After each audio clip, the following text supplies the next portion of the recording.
Formal লার্নাররা সাধারণত উপরের সুন্দর সুন্দর যে অট্টালিকা তা দেখে, কিন্তু নিচে যে ডাস্টবিন থাকে, বস্তি থাকে, এগুলো কিন্তু তারা দেখে না।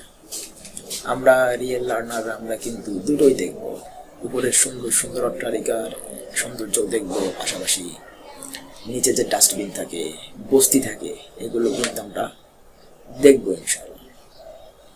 অর্থাৎ রিয়েলিটিটা আমরা দেখব। আর আমাদের মূল উদ্দেশ্য ফর্মাল লার্নারদের থেকে একটু ব্যতিক্রম। ফর্মাল লার্নাররা সাধারণত নিছক বিনোদনের উদ্দেশ্যে, যেটা বললাম, ভ্রমণ করে থাকে। আমাদের মূল উদ্দেশ্য হচ্ছে দুইটা। একটা হচ্ছে প্রকৃতির নিয়মগুলো অনুসন্ধান করা, আবিষ্কার করা, শেখা এবং বোঝা, এবং মানুষের নিয়মগুলো বোঝা, অনুসন্ধান করা এবং এগুলো উপলব্ধি করা। প্রকৃতির নিয়ম সবসময় ফিক্সড, এটা কখনো